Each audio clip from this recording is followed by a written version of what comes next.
Hola, bienvenidos a Entre Semana, donde vemos temas relevantes a la luz de la palabra de Dios. Toda conversación tiene un punto de partida, así como toda creencia parte de una premisa. Cuando hablamos del Evangelio, la pregunta inicial surge casi sola. ¿Existe Dios? ¿Creer en Dios es un acto de pobreza intelectual o es razonable la fe? ¿Es el ateísmo una mejor opción? Acompañemos a Alex y a Marcelo para responder estas y otras preguntas en este nuevo episodio de nuestra serie Comprendiendo el Evangelio, aquí Entre Semana. Hablando del Evangelio aquí Entre Semana, la semana pasada comenzamos con una charla acerca de qué es el Evangelio. Así es. Y hemos estado ahí pensando acerca de las diferentes preguntas que van surgiendo cuando sacamos el tema del Evangelio. Hay algunas, y hablamos acerca de algunas preguntas que van de lo general a lo específico. Y hoy queremos empezar con los primeros dos círculos o las cosas quizás lo más generales. Y esas preguntas son, ¿existe Dios? Y si existe, quiere relacionarse con nosotros. Así es. Y es interesante porque quizás para algunos dicen, oye, y lo hablábamos la semana pasada, ¿no? El Evangelio tiene que ser predicado y nada más. Pero a esta serie le llamamos Comprendiendo el Evangelio, basado ahí en lo que citamos de Hechos capítulo 8, ¿no? De cuando Felipe está con el etíope y dice, oye, pero ¿cómo voy a entender si nadie me explica, ¿no? Claro. Y yo creo que muchas veces hemos perdido bueno, pero ¿de qué estamos hablando? Y no podemos partir. Tenemos que partir de un lugar común, ¿no? Por eso el primer círculo amplio que tú planteas es, bueno, ¿existe Dios? O sea, al hablar de evangelio, hablamos de la persona de Dios, pero la pregunta que está detrás es eso. Bueno, a ver, ¿de qué estamos hablando? ¿Podemos demostrar que Dios existe?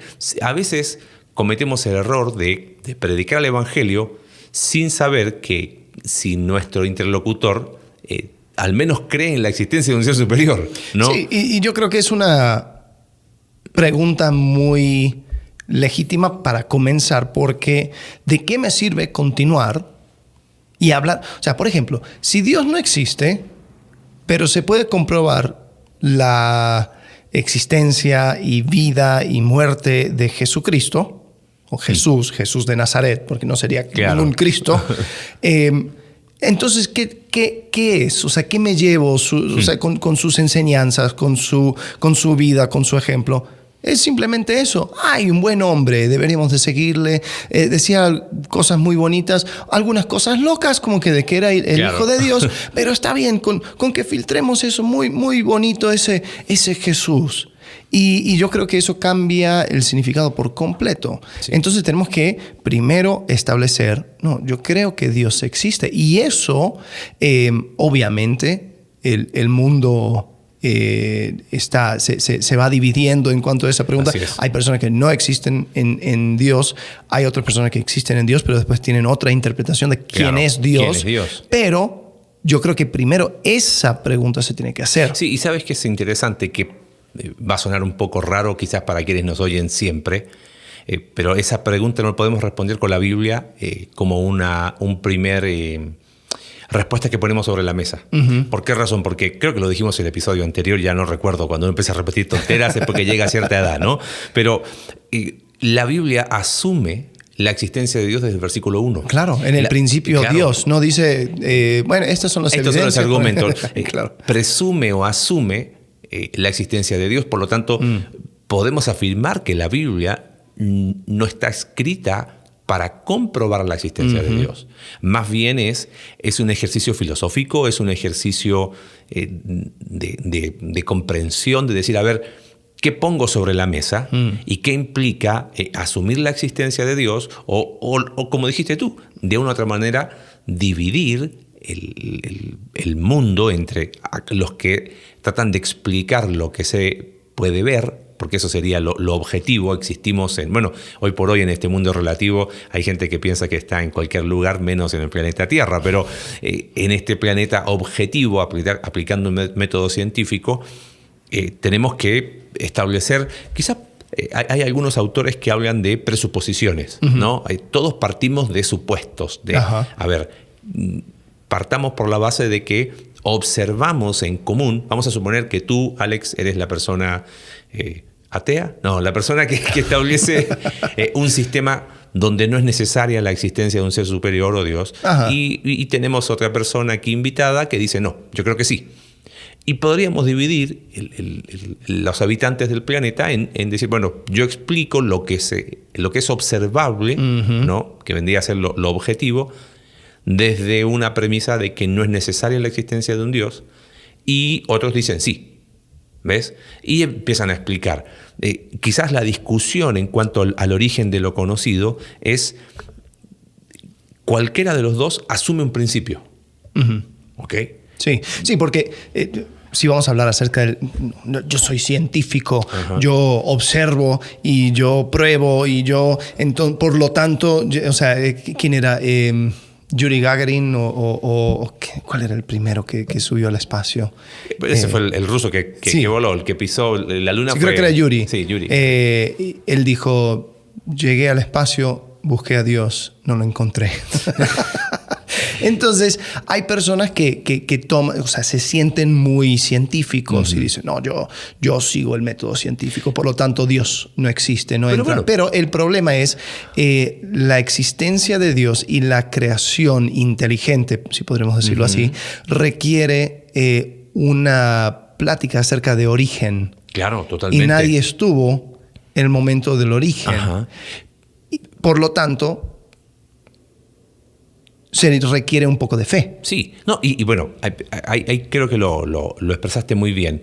Hablaste recién de método científico. Rápido, explicando algo de método científico. Siempre se parte de una pregunta. ¿Ok? ¿Cuál es el origen de lo conocido? ¿Estamos? Se hace una investigación a fondo, se observan, ¿correcto? O se establece una hipótesis. ¿Está bien? Se observan. Ahí se hace un proceso de observación, se hace un análisis, se experimenta y se establece resultados, si la hipótesis es cierta o no. Entonces, si queremos aplicar método científico como tal, tenemos que partir de la base de que, ok, aquí está la creación, pero de ahí en más, ¿qué más podemos ver? Claro, y es curioso cómo se va moviendo ciertas cosas. Por ejemplo, la teoría del Big Bang al inicio fue rechazado. Porque dijeron, eso suena mucho a Génesis 1.1. Claro, es demasiado cerca a una explicación teológica. Sí, a un inicio, bueno, en el principio. Eso no me gusta. Entonces, porque ellos decían, no, creemos que el universo fue eterno. Bueno, entonces hubo un ser eterno que es el universo. Así es. Entonces, terminas hablando acerca de cuestiones de fe. Ese es el punto. ¿Cómo se llama este científico que murió hace no mucho, que estaba en silla de ruedas? Stephen Hawking. Un autor español muy bueno, quizás podemos colocar los datos después, se llama Antonio Cruz, él es pastor en Barcelona, es biólogo, es investigador en la Universidad de Barcelona.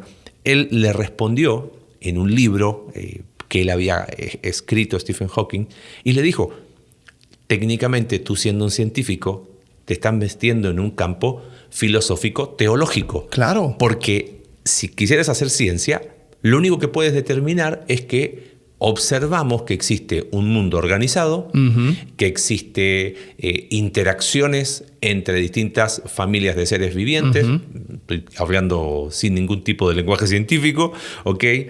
que hay interacción, que hay interdependencia, pero cuando él trata de decir, bueno, todo esto muestra que Dios no existe, que no necesita a Dios, Antonio Cruz ahí de una manera magistral responde y dice, te estás metiendo en un cambio, en un ámbito filosófico, teológico o metafísico que no responde a los mismos parámetros del método científico. Entonces, si queremos ser honestos cuando hablamos de que si realmente, a ver, ¿cuál es el origen? Creo que, por un lado, hay que plantear el tema en que no podemos hablar en términos de ciencia sobre temas que no necesariamente son científicos. Sí, ¿no? Los científicos suelen ponerse la capa de filósofo mucho más a menudo de lo que deberían, porque la ciencia responde el qué, pero la filosofía es un intento a responder el por qué. El por qué. Y las dos son necesarias, pero yo no puedo deducir filosofía de la ciencia. Una cosa es una y otra cosa es otra. Ahora, volviendo a esta primera presuposición, creo que hablemos de 4, ¿te parece? En cuanto a principio o el origen de lo conocido, si hay un significado de la vida, hablar un poquito de la moral y de esperanza. Tratando de contraponer un sistema que dice Dios no existe y otro que dice que sí. No vamos a hablar de un sistema agnóstico que en realidad es un ateo cobarde, ¿no? Porque el agnóstico dice como, en realidad no puedo determinar bueno, que Dios el existe. agnóstico entra en la segunda pregunta. Dios puede ser conocido y quiere que nosotros le conozcamos. Porque el agnóstico es el que no se lo juega. Dice, bueno, quizás Dios existe, pero si existe en otro plano, existe en otra dimensión. Nadie puede saber acerca de Dios. O dicen, ¿cómo puedo establecer la no existencia de algo si no sé qué es? Yo puedo decir que aquí no hay una Coca-Cola porque sé que es una Coca-Cola y en el estudio de grabación de Conexión Vertical hoy no tenemos una Coca-Cola, ¿no? Entonces el agnóstico trata de decir, bueno, el ateo se equivoca diciendo Dios no existe porque asume que conoce quién es Dios, por lo tanto determina que Él no existe. Entonces se supone que es un concepto más elevado, aunque la palabra agnóstico, su origen griego, implicaría sin conocimiento, ¿no? Es una contradicción muy interesante, pero bueno, ese es otro tema. Pero pensando en estos dos sistemas y tratando de responder si existe o no existe Dios, es interesante que un sistema que plantea la existencia de Dios, o más que sistema, personas que plantean la existencia de Dios y personas que plantean la no existencia de Dios, ambas determinan un principio. O sea, recién hablabas de la teoría del Big Bang y todo eso. Ambas asumen que existe un principio. Inclusive los científicos ateos, porque no podemos decir que todos los científicos son ateos, los científicos que niegan la existencia de Dios, ellos determinan que antes del principio estaba la nada. Y lo asumen como yo recuerdo, estaba en la universidad y vi una publicación científica de eso, y ellos decían, sí, la nada es lo que estuvo previo a. Y decían, no hay ningún problema, y hablaban de conceptos de antimateria, etcétera, etcétera. Ahora, ahí nos surgen otras preguntas, y lo hablábamos recién, ¿no? Si la nada puede producir algo, y para establecer que de la nada, o sea, hay una contradicción física, pero no quiero irme tanto por las ramas, pero si tú te das cuenta, cuando hablamos de origen, para llegar a decir que antes del principio de lo conocido había nada, ese es un acto de fe. Y eso tenemos que ser muy honestos en eso. Sí, ¿no? Totalmente. Y yo creo que ahí es donde pasa la discusión. Muchos han planteado este tema de la existencia de Dios, de a ver quién presenta más o menos evidencia. ¿Viste? El origen de lo conocido. Mira, acá están todas mis evidencias científicas de que todo esto provino de la nada. Y viene después el científico cristiano o el que tiene una apologética en esa dirección y dice, mira, aquí están todas mis evidencias científicas de que Dios sí existe y que hay un diseño inteligente, que me parece un argumento muy, muy fuerte.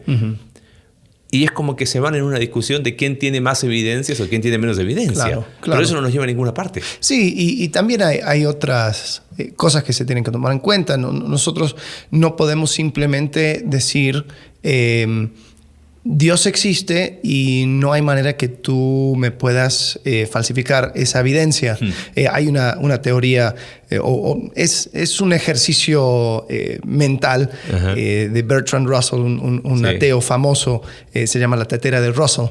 Y él dice, aquí dice, si yo sugiriera que entre la Tierra y Marte hay una tetera de porcelana que gira alrededor del Sol en una órbita elíptica, nadie podría refutar mi aseveración. Siempre que me cuidara de añadir que la tetera es tan pequeña que no puede ser vista ni por los telescopios más potentes. Pero si yo dijera que, puesto que mi aseveración no puede ser refutada, dudar de ella es una presuntuosidad intolerable por parte de la razón humana. Se pensaría, con toda razón, que estoy diciendo tonterías.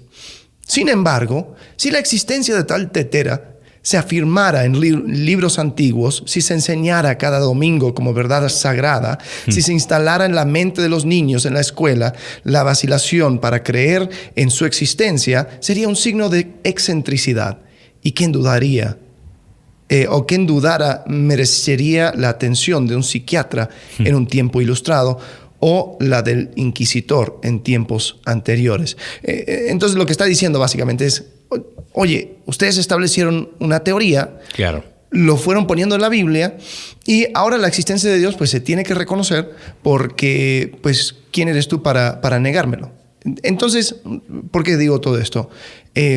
Yo creo que una de las cosas que tenemos que hacer cuando consideramos esta pregunta acerca de la existencia de Dios es no tanto hablar acerca de Dios y tratar de buscar... Convencer a través de argumentos, no sé, objetivos, científicos, dices tú, por ahí. No necesariamente, pero tratar de hacer como que, aquí tengo mi Dios, a ver si lo tiras abajo. Claro. ¿No? Porque al final hay un salto de fe en cualquiera de los dos, como dijiste. Sí. Ahora, yo creo que sí podemos mirar a la creación y llegar a digamos, un salto de fe, pero respaldado. Totalmente. Y eso, bueno, en teología se llama teología natural. Uh-huh. Sí. ¿Correcto?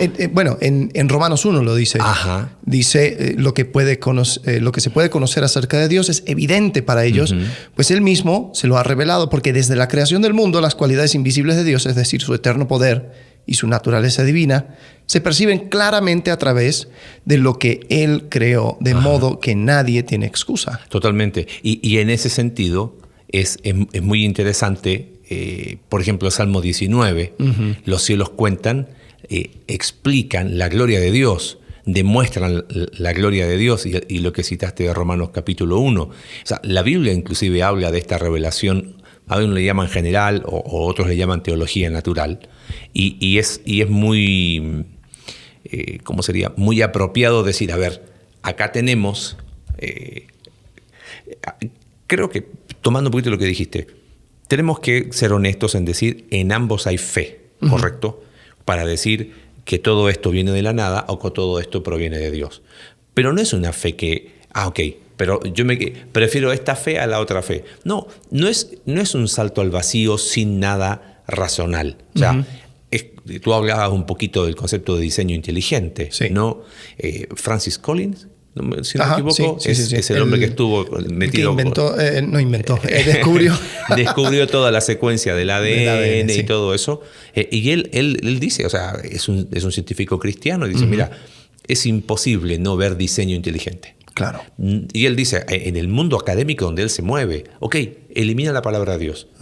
Pero no puedes negar que ante la evidencia objetiva del mundo conocido hay un diseño inteligente. Y eso es algo que tiene un peso. Entonces, claro, la fe no es un salto ciego, sino es, a ver, aquí hay evidencias, no sé si usar la palabra evidencias, hay cosas que son objetivas que no es que, mira, ¿sabes qué? Tú quédate con tu ciencia y yo me quedo con mi fe. No, es fe versus fe. Claro. Tú te quedas con la fe que dice, esto viene de la nada. Yo me quedo con la fe que dice, esto proviene de Dios. Ahora, al observar lo objetivo, la creación, yo veo, tratando de hacerlo, bueno, yo sé que a lo mejor no soy imparcial por tener ya una posición, pero uno ve un diseño inteligente, uno observa creación y la Biblia lo confirma, ¿no? Entonces, siempre creo que en este tema tenemos que llegar al campo de fe. Y ahí es donde se genera la discusión. Sí, y ahora creo que también vale la pena aclarar que este argumento, muchas veces nosotros en el campo de los cristianos hemos hecho nuestros combos y decimos, no, o sea, es todo o nada. Sí. Entonces tú necesitas comprar la hamburguesa con las papas fritas y la coca porque por separado no va. En cuanto a este tema de la creación. Entonces tú no eres un cristiano verdadero sin creer en 6 días literales de creación, una tierra joven de 6,000 años, con un proceso creativo que solamente duró el día en que aparece en Génesis. Ahora, ojo, es una buena plática, se puede hablar de todo eso. Pero otra serie. Sí. Entendiendo Génesis. Pero respondiendo la pregunta, ¿existe Dios? No necesariamente uno tiene que llevarse todo el combo. Totalmente. Hay buenos cristianos, es más, te voy a decir, C.S. Lewis, increíble teólogo, él habla en su libro El problema del dolor acerca del pecado original. Y él habla en términos de los primeros Homo sapiens y que era el orgullo y lo de Génesis fue un tipo de parábola para hablar acerca de el primer momento en que el orgullo entró en la raza humana, algo así. Ahora, ¿eso le hace menos cristiano? No. Podemos tener nuestras diferencias, podemos pensar de otras formas, pero de ninguna manera voy a creer de que C.S. Lewis ahora no es un cristiano, lógico, no es un buen cristiano. O tratarlo de hereje. Y quizás responde eso a lo que hemos hablado tanto en la iglesia. El principio es que Dios existe, es que es un Dios creador. Posturas, puede haber un relato literal, otros lo toman quizás más metafórico, y estaría interesante hablar en algún momento de cuál es el propósito literario de Génesis, ¿no? Porque estamos hablando del libro. Sí. Pero bueno, hablamos del origen de lo conocido. Creo que inclusive es interesante en lo que es teología natural. Hablan de 3 elementos: la creación, la historia del hombre. O sea, la evolución que ha tenido la historia del hombre es muy interesante decir, a ver, hay cosas que fueron, que si no tienen una explicación sobrenatural, no se hubiesen dado nunca. Y otros hablan de la constitución ontológica del hombre, en el sentido de que el hombre es distinto al resto de los animales, asumiendo de que el hombre es un animal más, cosa que no estoy de acuerdo, pero bueno, tratando de ponernos del lado de los que no creen en Dios. Claro. ¿Qué hace al ser humano un ser distinto al resto de los seres creados? Sí. ¿Viste? Con decisiones morales. Claro. Creo que por ahí uno dice, bueno, ok, observa, y ahora llega a una conclusión. Siendo honestos, creo que hay un poquito de que la balanza se inclina, ¿no? Pero me parece que es la pregunta válida. A ver, ¿existe Dios? Bueno, partiendo del origen de conocido. Segundo presuposición, el significado de la vida. A ver, si yo asumo que Dios no existe, entonces la vida no tiene significado. Simplemente vivo porque vivo y se acabó. Claro, sí. Lo más educado que podrías hacer de manera filosófica es pegarte un tiro. Porque claro, no, la vida no tiene significado si no hay ese ser superior. Si quieres ser coherente con un concepto de que la vida no tiene significado porque nadie la creó, sino se autocreó, entonces sabes que si quieres ser coherente y honesto con eso, termina con tu vida porque no tiene ningún tipo de significado. Sí. No, yo creo que esos argumentos y además el mirar ese tema de inteligencia. Bueno, pero a ver, ibas a terminar los puntos. Hablamos de 4, ¿no? Hablamos del origen de lo conocido y dijimos, haciendo una observación, tratando de ser lo más coherente posible, la observación de lo conocido nos lleva a concluir que sin un diseño inteligente, sin un ser superior, tratando de quitar la palabra de Dios, pensando en que quizás algunos que nos están escuchando dicen, oye, yo tengo mis dudas, ¿no? Claro. Podemos observar que hay un creador, ¿ok? Y si no, esto no es un tema de ciencia versus fe, sino es fe versus fe. Fe en que el que dice sin Dios, esto viene de la nada, y el que cree en Dios cree que el origen de lo conocido hay un creador. Después el cómo y los procesos. Claro, y lo que surge ahí son preguntas que cualquier sistema de creencia, sea con Dios, sin Dios, lo tiene que responder. ¿Por qué hay algo en vez de nada? ¿Por qué hay un concepto de bueno y malo? ¿Por qué la vida nos impulsa hacia algo? ¿Y por qué hay una esperanza o hacia dónde vamos? Claro, y ahí están las otras presuposiciones. O sea, si uno lleva, partiendo de que el origen de lo conocido es de la nada, cuando llegamos a significado de vida, no la hay. Pero tú observas que hay un sentido de propósito en cada uno. Sí. Entonces, ¿cómo compatibilizas el hecho de que, bueno, a lo mejor no va a faltar alguno que dice, no, para mí la vida no tiene sentido? Bueno, si la vida no tiene sentido, eres bastante incoherente porque por algo sigues viviendo, ¿no? Entonces, si te das cuenta, hay algo muy intrínseco, hay algo que no tiene una explicación, pero que uno lo puede ver en cada ser humano. Claro. El ateísmo, llevado a sus consecuencias lógicas, haría que ok, nací, pero como esto no tiene sentido, aquí llego y se acabó. Sí, o encuentro un significado relativo y digo, vamos a construir la nueva utopía y pues como somos monos 2.0, pues tu vida no vale nada. No, y el relativismo llevado a su máxima expresión es lo que pasó la semana pasada y quizás eso tiene que ver con el tercer elemento, que es la moral.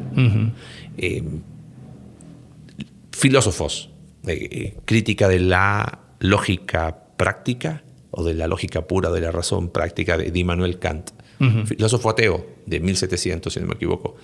Él llegó a concluir y dijo, a ver, los hombres toman decisiones morales. No podemos negar la existencia de una moral. No digo que eso confirma que Dios existe, pero él dice, eso inclina la balanza a que alguien determina moral. Un ser superior. Él no se metió, él fue filósofo, pero lo pueden buscar Immanuel Kant y la crítica de la razón pura, creo que eso, de la razón práctica, o de la lógica, una de las dos. Pero piensa esto, si no hay significado, tampoco hay moral. Y ahí es donde empieza a convenir un sistema sin Dios. Okay. Claro. ¿El origen de lo conocido cuál es? No necesito a Dios, puedo explicarlos de la nada. Entonces la vida no tiene sentido, todo es relativo. Si todo es relativo, no sé si viste la noticia que un hombre en Estados Unidos fue a la corte para solicitar que el incesto no fuese un delito porque se quería casar con su hijo biológico. Un hombre se quería casar con su hijo biológico. Entonces fue a la corte en Nueva York y causó un gran revuelo. El tema es, ¿quién le puede decir en este mundo relativo en el que vivimos, carente de sentido, porque partimos de que Dios no existe, de que eso está mal? Anda a decirle que no. Y ahí está, y metió su demanda en la corte en Estados Unidos para que la ley federal en el estado de Nueva York revirtiera el incesto como un delito y de esa manera él se pueda casar con su hijo biológico. Entonces, eso te muestra que el ateísmo, llevado a sus consecuencias lógicas, claro, muestra cómo estamos. No es la sociedad occidental. Ojo, porque es, ¿ves? La sociedad judío-cristiana occidental que puso a Dios. No. En realidad, el Dios que pusieron es el Dios a su medida, pero eso es ateísmo llevado a su máxima expresión. Porque ¿cómo estableces que eso moralmente está mal? Partiendo de que no hay significado y partiendo de que no existe Dios. Claro, si no existe Dios, entonces ya la cuestión moral no tiene mucho peso. Ahora, quizás tú... o sea, si alguien estaría escuchando, diría, bueno, pero tú me hablas de un montón de cosas filosóficas. Yo solamente quiero saber si Dios existe o no. ¿Cuáles son las cosas que yo, al salir de mi casa, puedo ver, puedo notar, puedo pensar, ¿existe algo, alguien? Y después veremos las consecuencias. Quiero responder esta pregunta primero. Yo me quedo, quisiera quizás explorar un poco acerca de esto, del diseño que vemos a nuestro alrededor, porque ahí es donde creo que existe, como dice en Romanos capítulo 1, son claramente visibles. Vemos que en cada sistema biológico hay un para qué de absolutamente todo. Sí, totalmente. Si Dios no existiera y todo fuera al azar, entonces tendríamos un montón de como sistemas biológicos que están en periodo de transición. Por ejemplo, qué sé yo, esta cosa, esta parte no quizás no funciona, o esto era parte de una versión anterior, entonces esto... Y creo que no es lo que vemos. Ahora, obviamente yo estoy hablando acerca, y es como una crítica al sistema de evolución. Ahora, hay buenos cristianos que creen que Dios lo usó como herramienta. Claro. Está bien, yo no estoy de acuerdo, yo veo algunas preguntas muy claras, muy claves en cuanto a la negación de un sistema proceso. Sí. Por ejemplo, la diversidad que encontramos en la creación. Vemos diferentes sistemas de reproducción. Vemos que se supone que Lo más antiguo es un sistema asexual de reproducción por, ¿qué es? ¿Osmosis? No, eso es por mitosis. Mitosis, osmosis cuando se une. Sí. Mitosis. Esa es la primera forma de reproducción a nivel celular bacteriana. Si la evolución fuera simplemente de optimizar formas y estrategias, entonces la bacteria 2.0 sería simplemente una mitosis más rápida. Pero vemos que en algún momento en la historia salió una reproducción sexual. Esa es la meiosis. Ajá, donde... Y que solamente pasa, y que justo es para humanos. Sí. Lo que yo todavía no entiendo, o sea, si voy a partir desde un sistema... y, ojo, hago esta distinción porque sí, hay cristianos que creen en la evolución, pero yo creo que muchas, o sea, si vamos a hacer esa división, yo diría, la mayoría de las personas, es más, si crees en Dios, la evolución existe como una opción viable para tu sistema de creencia. Si crees en la ausencia de Dios, la única opción viable es la evolución. Entonces, por eso ahí es donde quizás le pico un poco. No, y dentro de la evolución tienes un espectro amplísimo de decir, mira, ¿sabes qué? Se observan ciertos aspectos evolutivos, otros asumen a rajatabla todo un proceso que en realidad, como dices tú, en qué momento pasó de mitosis a meiosis y fue lo mejor y no siguió lo otro y cuándo fue, si partió de uno, o sea... Claro, y la verdad, sin algo dirigiendo eso, entonces me vas a decir que una bacteria, uno salió hembra, el otro salió macho, aparecieron en el mismo charco a la misma vez y sabían cómo hacer y ahí salió un tercero. O sea, eso para mí me da evidencia de que Dios crea una cierta diversidad de creación. Sí, totalmente. Y la respuesta de los evolucionistas es, bueno, dame tiempo y las probabilidades, claro, entonces por eso necesitan millones y millones y millones y millones de años y unas probabilidades que llegan a ser irrisorias. Pero bueno, creo que tú planteaste algo. En el fondo, si uno se da cuenta de algo, creo que fue Don Richardson que escribió un libro que habla de, tomando Eclesiastés capítulo 3, que él puso eternidad en el corazón de ellos sin que el hombre llegase a comprender.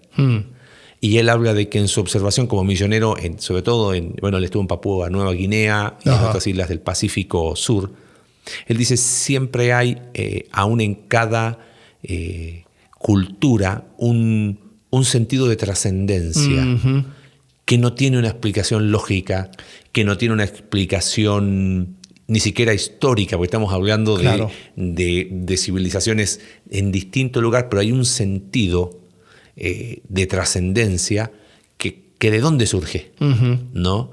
Y yo creo que ahí es donde uno puede ver que sí Dios existe. Y de que, como dijiste tú, esa persona que sale de casa y dice, a ver, ¿qué hay? Sí. Yo creo que hay algo, hay un sentido de que hay algo más que yo. Bueno, ¿no? Yo creo que eso no solamente ayuda a responder la primera pregunta, que Dios existe, pero también ayuda a responder la segunda pregunta, de que si Dios existe, quiere darse a conocer, quiere ser conocido por nosotros y quiere que nosotros entremos en relación con Él. Bueno, si Dios existe, entonces sería muy cruel que Él pusiera esa eternidad en nuestros corazones, porque tú puedes ir a cualquier cultura, de cualquier tiempo, y hacer esta pregunta. ¿Cuáles son tus dioses? Y te van a dar una respuesta. Sí, totalmente. El ateísmo solamente aparece como una subcultura. Una subcultura de los griegos, una subcultura hoy en día... Y subcultura, porque la cultura griega, la mayoría era ateísta. Sí. Asumía la existencia de dioses. Exacto. Entonces, el ateísmo nunca definió una cultura, sino que aparecía también como una reacción a la misma cultura en la cual se encontraba. Pero todas las culturas van desarrollando un concepto de Dios. Ahora, ¿de dónde vino? ¿Eso vino de la nada? ¿Fue algo espontáneo?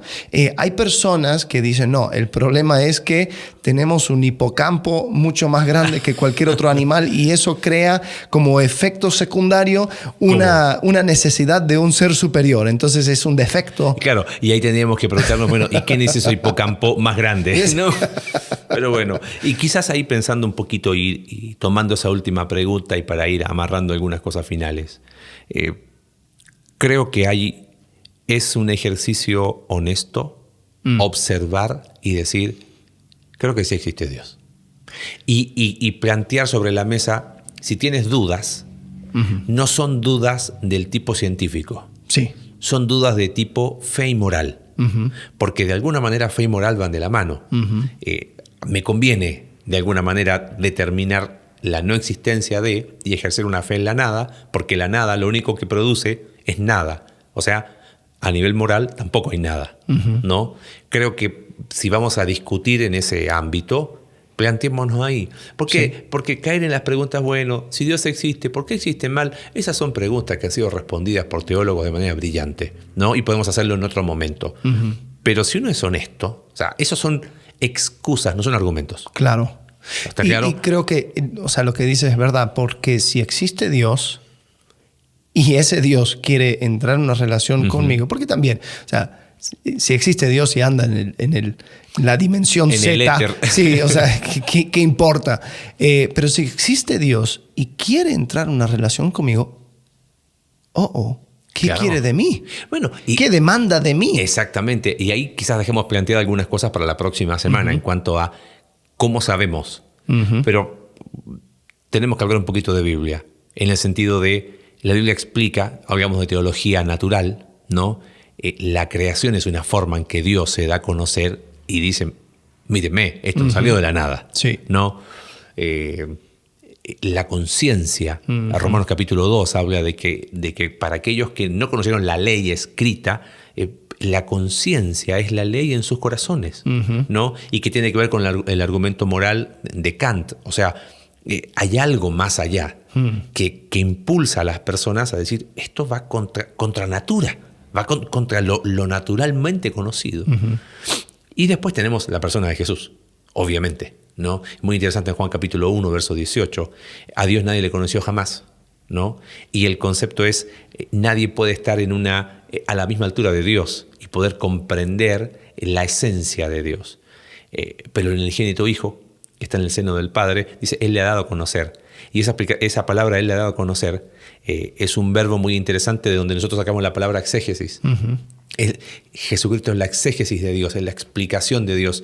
Ese Dios que tiene la creación para decir, hey, aquí estoy, quiero comunicarme contigo, que ha puesto esa conciencia, ese sentido de moral, no de tomar ciertas decisiones, ese sentido de trascendencia en cada cultura, encuentra su punto culmine en la persona de Jesús. Culmine, porque uno, lo primero que podría pensar, bueno, ¿y qué pasó antes de Jesús? Bueno, no hay problema porque Dios es un Dios justo y Él explica muy bien, y sería otro tema teológico para hablar de cómo la justicia de Dios se ejerce conforme a su revelación al hombre. Bueno, lo hablamos la semana pasada, Sí, ¿no? Que Dios en muchos tiempos, en los tiempos anteriores, ha pasado por alto la ignorancia, pero ahora se ha dado a conocer en la persona escogida, ¿no? Totalmente. Hay Hechos capítulo 17. Sí. Entonces, lo que es hermoso es poder ver que no solamente existe un Dios, sino que es claramente cómo se quiere comunicar, ¿no? Y aún la persona de Jesús es muy interesante porque se hace hombre, se encarna, Juan capítulo 1. Hay un teólogo español que habla de que Él se aproximó, se hizo nuestro prójimo, para que nosotros pudiésemos verle de una manera y comprender de una manera plena quién es Dios, ¿no? Pero creo que la pregunta es válida. Cuando hablamos de comprender el Evangelio, tenemos que tratar de decir, a ver, pero partamos de un punto en común.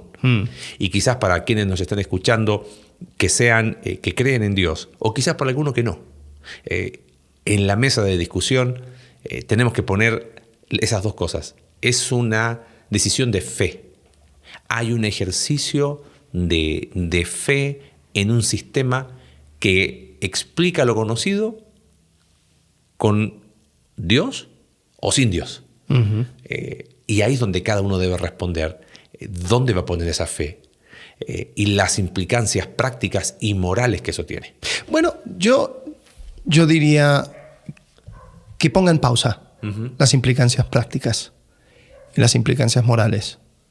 Primero, sin pensar en lo que implica, responde la pregunta de la manera más honesta. ¿No? Porque, qué sé yo, cualquier cosa que trae consigo cambios drásticos, o sea, ¿tengo cáncer o no tengo cáncer? Pero si tengo cáncer, eso va a significar esto. Espera. Responde la pregunta primero. Sí. Después veremos todo lo que viene.